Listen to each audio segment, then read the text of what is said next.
Hello everyone, welcome to Lost in the Reel. This is your host, Shawn, and today is a very exciting day because I'm going over all 10 films that I'm going to be seeing next week at the Sundance Film Festival. Let's talk about it.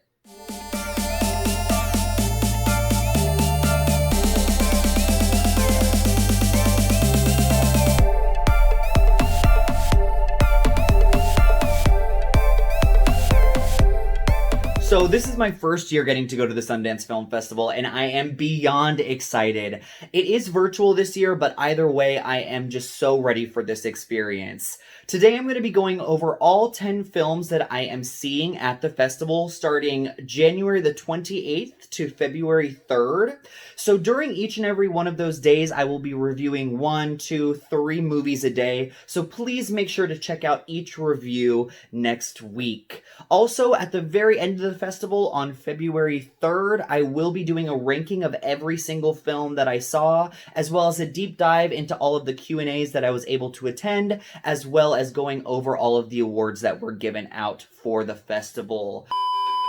Before I give you a rundown of all of the films that we're seeing, please make sure to subscribe to the channel if you haven't already, like the video if you liked it, and also comment down below, let us know what your thoughts on the Sundance Film Festival are. Are you able to go? And if so, please let us know what films you're going to be checking out. We'd love to have conversations about each and every one. Now, let's get started, guys.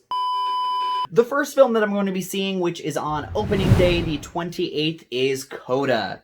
This film is all about Ruby, who is the only hearing member of a deaf family. At 17, she works mornings before school to help her parents and her brother to keep their Gloucester fishing business afloat.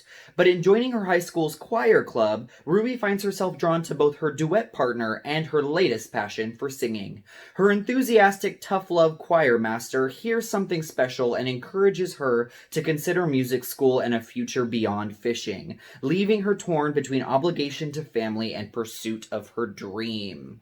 This movie is directed by Shawn, who directed the criminally underrated Tallulah, which starred Elliot Page and Allison Janney back in 2016. It was a Netflix film that I absolutely loved and ended up on my top 10 of that year, so I'm really excited to see what this director has up her sleeve next. And the next film on my list is How It Ends. This film is all about, on the day an asteroid is scheduled to obliterate Earth, freewheeling Liza scores an invite to one last wild gathering before it all goes down. Making it to the party won't be easy, though, after her car is unceremoniously stolen and the clock is ticking on her plan to tie up loose ends with friends and family. With a little help from her whimsical younger self, Liza embarks on a journey by foot across Los Angeles as she seeks to make peace with her regrets and find the right company for those last few hours. The film is written and directed by Zoe Lister-Jones and Daryl Wayne, and the cast is just awesome. We have Kaylee Spaney, Helen Hunt, Olivia Wilde, Lamorne Morris from New Girl, Fred Armisen from Portlandia, and then we also have Zoe Lister-Jones in the lead role as well. And this just sounds like such a fun film, and I do get to go to the Q&A for this one, so it's going to be interesting.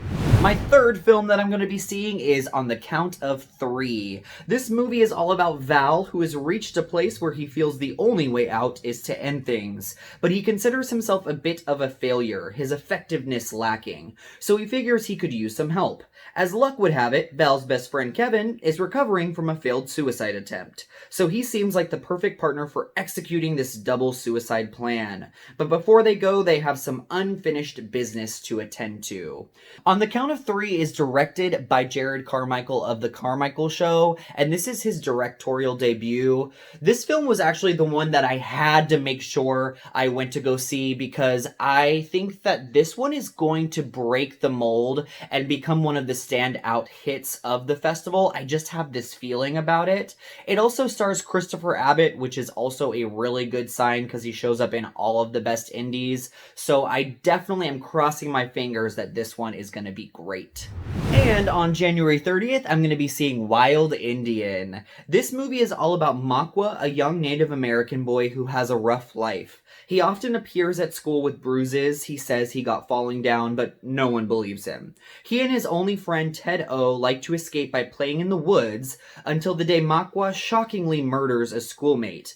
After covering up the crime, the two boys go on to live a very different life. Now, as adult men, they must face the truth of what they have done and what they have become.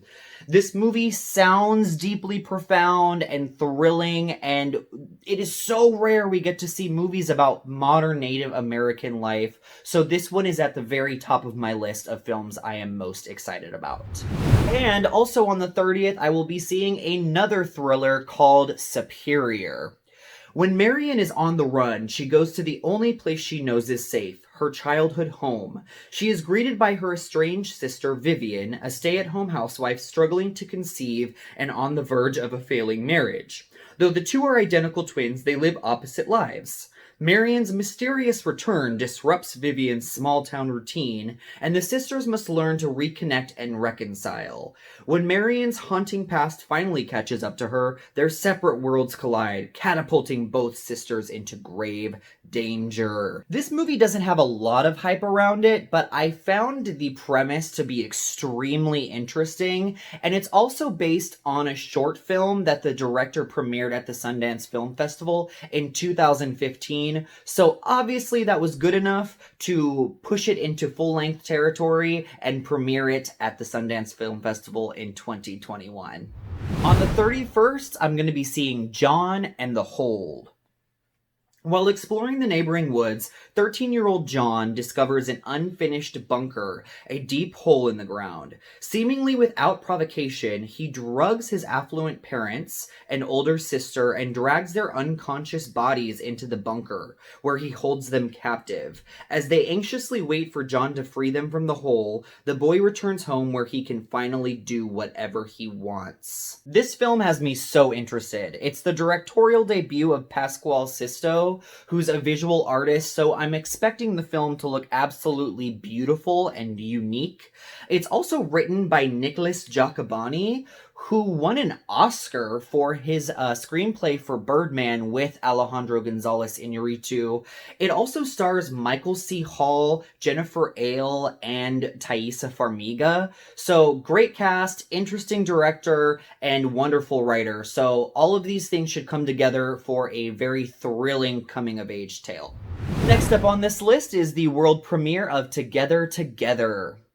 When 26-year-old Anna becomes a gestational surrogate to a single middle-aged app designer named Matt, she expects only a transactional bit of good karma and the payday that will allow her to finish her college degree. But as Matt's unbridled enthusiasm for impending parenthood leads him to persistently insert himself into her life and invite her into his, the initially annoyed Anna finds herself reluctantly charmed. The pair of self-described loners gradually open up to each other, give in to the intimacy of their admittedly finite shared experience, and forge an unlikely friendship. This is the second feature from Nicole Beckwith, and it stars Ed Helms, Patty Harrison, and Tig Notaro. I am a huge fan of The Office, and even though I'm not a huge fan of Ed Helms or the Hangover series, I'm really excited to see him branch out into something different, and this seems like the perfect vehicle for him to do that. The next film on my list is a documentary called Cusp. It chronicles one formative year of teenage life for three friends in a Texas town where there's little to do but party, and where liquor, drugs, and guns are standard recreational accessories. Followed through lazy hangouts, fast food outings, and bonfire parties, Autumn, Brittany, and Eloni allow directors Parker Hill and Isabel Bethencourt to observe intimate moments within their homes and social circles. The film's raw, verite approach creates a sensitive, multifaceted portrait of adolescent girlhood and the time and place in which these girls experience it. Cusp sounds like right up my alley. My bread and butter. Literally, I could eat this shit up all day, every day. This is definitely a film for me, and I love that it's a documentary, and it sounds like they really let the documentarians come into their life, and it's going to be quite raw. I didn't have a lot of room in my schedule for documentaries because there were so many narrative features that I wanted to see, but I had to make sure that Cusp made the cut. Next up is a film that literally sold out in a couple of minutes, and I am so happy that I was able to get in to see it. It is called Passing. It is the directorial debut of the incredible actress Rebecca Hall. Irene Redfield, a refined upper-class 1920s woman, finds breezy refuge from a hot summer day in the grand tea room of New York City's Drayton Hotel. Across the room, she spots a blonde woman staring her down. Irene wants to steal away, but before she can, Claire Kendry rushes over to stop her. It turns out the two were in high school together, and while both are African-American women who can pass as white, they have chosen to live on opposite sides of the color line. Now their renewed acquaintance threatens them both. Passing has an incredible cast, with Tessa Thompson, Ruth Negga, Alexander Skarsgård, and Andre Holland. This is definitely the buzziest film of the festival, so I'm really interested to see if it's going to live up to that buzz, because the concept is quite interesting. And finally, the last film that I'm going to be seeing at the festival is a movie called Mass. Imagine the most dreaded, tense, and emotionally draining interaction you could find yourself in and multiply it by 10. That is exactly what two sets of parents, Richard, Linda, Jay, and Gail, are facing. Years after a tragedy caused Richard and Linda's son tore all their lives apart, Jay and Gail are finally ready to talk in an attempt to move forward. This is actor Fran Kranz's writing and directing debut, and it stars Jason Isaacs and Ann Dowd. So excited!